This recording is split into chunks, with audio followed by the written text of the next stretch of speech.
Gotham Knights didn't really start on the right foot. It's safe to say that some of its previous gameplay reveals failed to impress. Gotham City looked rather empty, and for a moment it almost seemed as if this was set to be another superhero video game failure. And while I'm still cautiously optimistic about it, much of what's been revealed in the past few weeks got me genuinely way more excited for the October launch, as Gotham Knights seems to have a lot more going for itself than we initially thought. The city is packed with secrets and hidden areas, there's a nice selection of very well made suits to collect, and the gameplay we saw in the past week just looks way better, so let's dive right in. One of the most pleasant surprises revealed through some of IGN's recent previews has to be Gotham itself. The city genuinely seems more packed with hidden locations, all kinds of references and Easter eggs than we thought, which is a big plus for me as I'm a huge exploration enthusiast. One of the previews showed how you could enter a seemingly nondescript building, like for example in this case a bar, that might turn out to be a gang hideout, which in turn might lead you to a secret underground tunnel system that would eventually bring you to an exit you never thought possible. And it looks like this is the theme Warner Bros. Games went with. They aren't just building the largest version of Gotham yet, they're also expanding upon it both up as well as down. We had a better look at the Elliott Center, one of the most massive buildings in Gotham City, with a complex multi-layered vertical design that ultimately also leads to the Mr. Freeze battle. We of course had a pretty extensive look into all of that area leading into the fight in the first gameplay reveal as well from last year, so yeah, generally speaking, I'm pretty excited about some of these locations that we're seeing right now. It really looks like what they're trying to build here is more of a legitimate city with its own history and setting, rather than just another sandbox with things to do in it. Gotham will also be split into 5 different districts, each run by its own crime family. And of course, we also had a more extensive look into how the map looks like, including some of its early missions and side activities. In this case, it looks decently packed. Of course, we know that it's not just wide, it's also vertically built, so even within this region, there's going to be plenty of things to do just in one single spot. One such area we saw more extensive gameplay of was obviously the Cauldron, situated in the lower Gotham region. A once thriving industrial park now failed into a state of ruin after all major businesses here went bankrupt.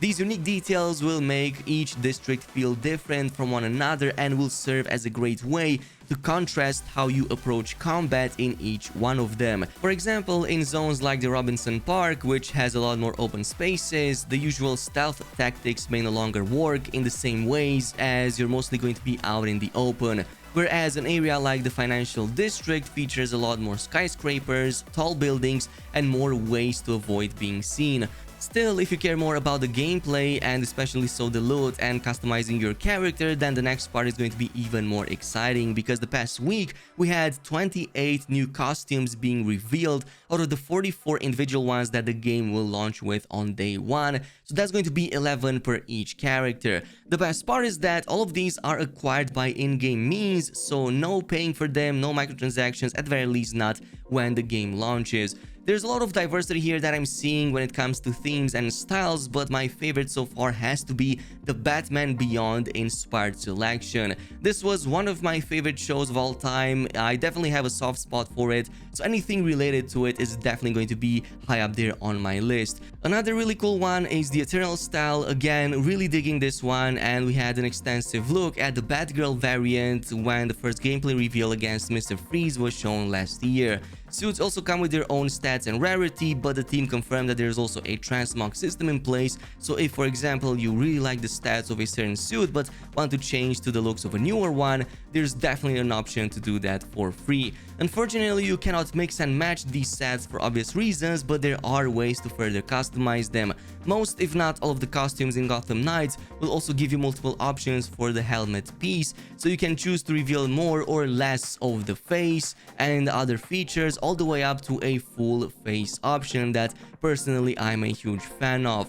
Colorways is the final ability to change the color themes of the suit pieces, including the cowl, logo, boots, and the gauntlets, so there's plenty of ways to already customize a pretty nice selection of options.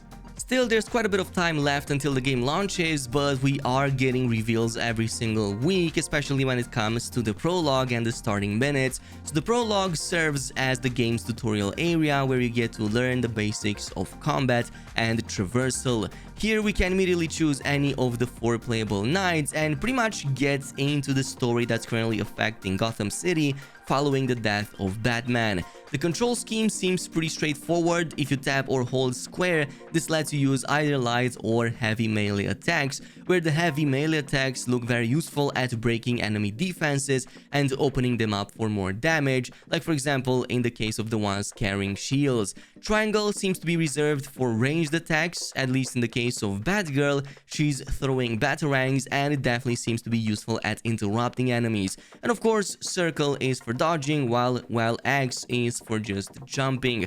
But early on, it seems that the game has us investigate Gotham University. Before dying, Batman left us a note about a certain Dr. Kirk Langstrom who he was investigating. If the name sounds familiar, it's because he is the Man-Bat, first featured in the Detective Comics issue number 400. After his experiments with a bat formula, he accidentally turns himself into this half-man, half-bat creature, so he might very well be one of the first major boss fights we're gonna have in the early game, or who knows, maybe a little bit later, because in the prologue it appears that he is dead at first. Investigating his secret lab further makes it clear that there's more to his story than it seems, so this might just be a foreshadowing of what's going to happen in the early parts of Gotham Knights. In any case, the game is making some spectacular progress and looks better and better with each new reveal, but still, there are some lingering issues that I'm seeing that prevent me from getting fully excited about its release. One of them by far has to be the really horrible UI. I can't really pinpoint why, but it just looks horrible in all of its menus and the sub-menus. Maybe because of the text, the size, the font, the arrangement. Not really sure exactly why, but this is more akin to an alpha of a game rather than a game that's supposed to come out in just a couple of months. Another slightly worrying aspect about the open world is the general emptiness of the streets in some of these shots, especially the more open world ones. Yes, in some of them it does appear that there is a level of pedestrian activity at the ground level, but in many of them there isn't simply anything around us. And I get that this is a nighttime setting where there's supposed to be less pedestrians and vehicles, but surely there are at least some of them still roaming even at midnight. I mean, there's even small towns that have way more people on the streets than Gotham Knights, which is supposedly having millions of citizens in it.